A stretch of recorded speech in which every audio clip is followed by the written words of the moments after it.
Women have struggles in relationships. What do I know about that? I don't know. I had some suggestions, and I had an AI, who is, I guess, not a woman either, give us his and her thoughts. Ever feel like some relationship patterns keep cropping up? Like, why do we keep falling for that person again? It's like we haven't learned our lesson. Right. So today we're doing a deep dive on relationship dynamics, especially for women in straight relationships. Not about pointing fingers, though, more like understanding our brains. Because so much of it is subconscious, right? Those Yeah. patterns we just fall into. Totally. And we've got some really interesting source material to dig into. One thing that jumps out is this idea of women feeling unprotected in relationships. Yeah, unprotected is a loaded word, right? Yeah, It yeah. resonates on different levels. It does, because it's not always about physical safety. Right. The source had this example. A woman dreaded family gatherings because her partner wouldn't stand up for her.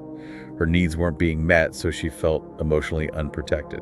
It's about feeling safe and respected, having your back, even in those little moments. Exactly. And the source talks about how this often ties into assertiveness.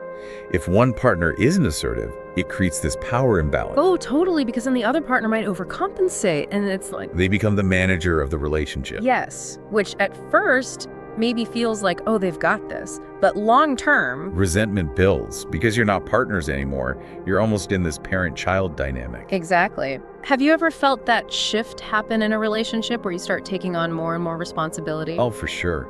It's subtle how that happens. Mhm. And it speaks to a deeper need for control, maybe, when we feel unsafe or unheard. Right. And speaking of feeling unsafe, the source also talks about this link to the whole allure of the chase, wanting what we can't have. Oh, absolutely. And it's funny, because it's such a cliche, but it's rooted in psychology. Scarcity, reactance. We're naturally drawn to what's less available. Our brains are weird, right? Totally. And the source had this example. This woman kept going for emotionally unavailable guys. Admitting their distance made them more attractive. It's like self-sabotage almost. It is. Because that thrill of the chase can mask deeper issues. Yeah. Instead of addressing them, we get hooked on this push and pull that's ultimately preventing us from finding security. Which, on that note, leads us to another big one from the source: withholding. Emotionally, physically. Oof, yeah. Withholding is interesting because it's often driven by fear. Absolutely, like a defense mechanism. Exactly. Yeah. The source mentioned a woman who realized she withheld affection because she was terrified of rejection. So it's not even always about manipulating the other person, Right. It's self-protection, but of course it backfires. because withholding just pushes people away. It erodes trust, kills the intimacy. It's like this vicious cycle. It really is. Yeah. And it creates that distance in the relationship that then reinforces those initial fears. So how do we break free from these patterns? If we keep getting caught in these cycles of feeling unprotected, chasing the unavailable, withholding, how do we find that secure, healthy connection? Well, that's the million-dollar question, Wow. right?